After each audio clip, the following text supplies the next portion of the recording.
সরকার পতনের পর ভারতীয় অর্থায়নে বন্ধ থাকা রেলের 5টি প্রকল্পের কাজ আবারও শুরু করতে চায় সরকার। এরই মধ্যে অর্থদাতা ভারতীয় এক্সিম ব্যাংক প্রকল্প পরিচালকদের সাথে ঢাকায় ভারতীয় হাইকমিশনে বৈঠকও করেছেন।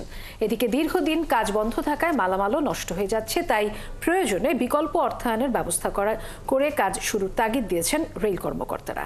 মোহন ইসলামের প্রতিবেদন।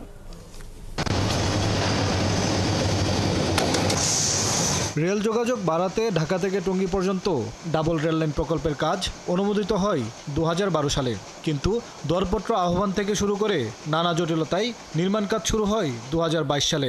প্রকল্পে 75% টাকার ঋণ সহায়তা করে ভারতের এক্সিম ব্যাংক, আর বাকি টাকা বাংলাদেশের।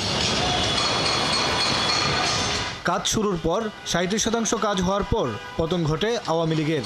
এরপর থেকে থেমে যায় রেল লাইন স্থাপনের কাজ। কয়েক মাস আগে আমি দেখছি এটা চালু ছিল, কামটা এখন অফ করে দিয়েছি, সেটা আমি বলতে পারতেছি না, কারণটা কি সেটা জানি না। আগে কাজ করতো, প্রায় এই যে নাটটাট এগুলো লাগাতো, রেল লাইন বসাতো, এখন আমি ওগুলো বসাই না। সরকার পতনের পর ঠিকাদার চলে যাওয়ায় এমন আরও 4টি প্রকল্পের কাজ বন্ধ হয়ে আছে। সবগুলো প্রকল্পের অর্থায়ন ভারতের। এর মধ্যে সিরাজগঞ্জ থেকে বগুড়া পর্যন্ত ডুয়েল গেজ রেলপথ প্রকল্পের মেয়াদ এক দফা বাড়ালেও টাকার জন্য শুরু হয়নি কাজ। অর্থের অভাবে বন্ধ কুলাউড়া শাহবাজপুরের 52 কিলোমিটার রেললাইন পুনর্নির্মাণ, টঙ্গী থেকে জয়দেবপুর পর্যন্ত ডুয়েল গেজ লাইন নির্মাণ, আর পার্বতীপুর থেকে কাউনিয়া সেকশনে মিটার গেজকে ডুয়েল গেজে রূপান্তরের কাজ। আমরা পররাষ্ট্র মন্ত্রণালয়কে লিখেছি এবং পররাষ্ট্র মন্ত্রণালয় accordingly Indian high commission in Dhaka তাদের কাছে চিঠি দিয়েছে। জটিলতা কাটিয়ে প্রকল্পগুলো আবার শুরু করার আশা করছে রেলওয়ে। এর মধ্যে ভারতের এক্সিম ব্যাংকের কর্মকর্তারা ঘুরে গেছেন বাংলাদেশ।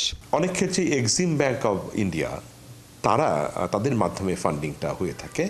তাদের একটি টিম আমাদের কাছে এসেছিল, এসে তারা আমাদের একটি স্পেসিফিক একটি প্রজেক্ট টিমের সাথে আলাপ করে গেছে। প্রজেক্ট টিম আবার ইন্ডিয়ান হাই কমিশনে তাদের সাথেও দেখা করেছে। কাজ বন্ধ থাকায় অবহেলায় নষ্ট ও চুরি হয়ে যাচ্ছে রেলের বিভিন্ন মালামাল। Dhaka Tongi double rail line সহ ভারতীয় অর্থায়নের 5টি প্রকল্পের কাজ আটকে আছে টাকার অভাবে।